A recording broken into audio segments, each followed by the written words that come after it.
moving on, and let's talk about some synergies. So oftentimes buyers will see synergies in transactions through either increased revenue or cost savings.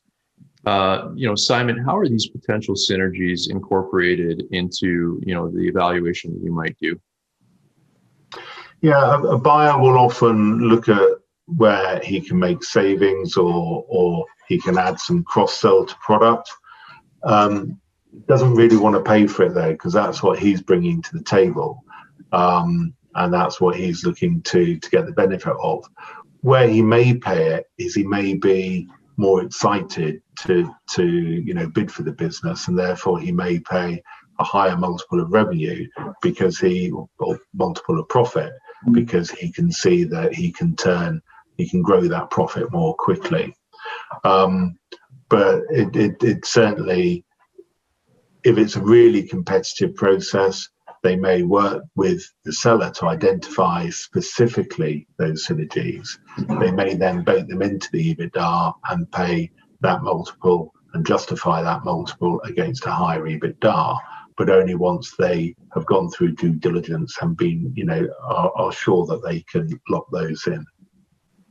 Bill, are you incorporating synergies into your valuations and trying to determine what they are when you go to market and then presenting those to prospective buyers?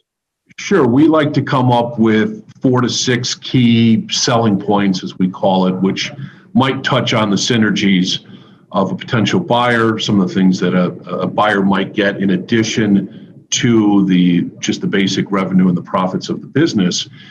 That's the synergies, though, of course, are going to vary depending on the potential buyer, because everyone is going to be different and look at it differently.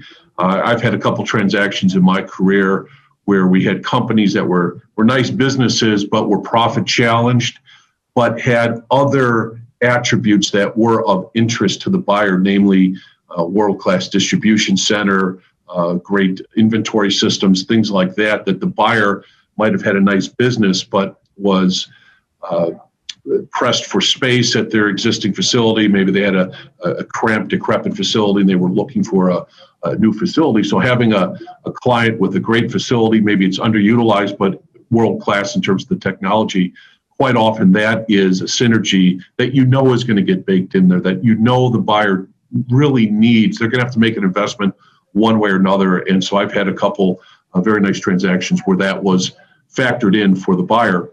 And what was interesting is I ran into one of the buyers, a private equity guy, a couple of years later at a industry event, and he said, "How much did we overpay? We won, so we overpaid." And the lesson there is to say, you paid exactly the right amount, $1 less than my client would have walked away.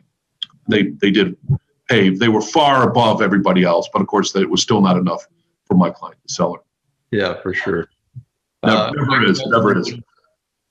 Michael, you want to weigh in on synergies and how you incorporate them into your transactions? And Bill brought up a great point that different buyers might see different synergies and might kind of propose different valuations based on those different things they're seeing.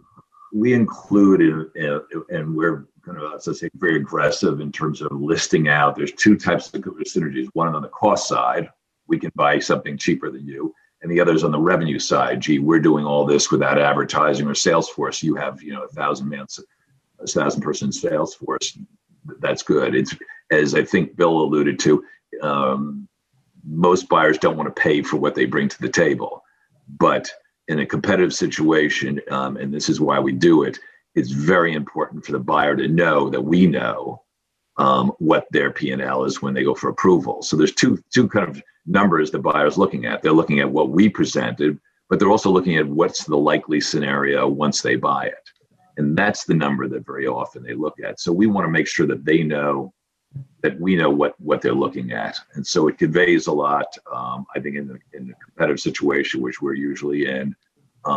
We think it goes to the bottom line is what Simon suggested. They can justify a higher multiple at the end of the day. Mm-hmm.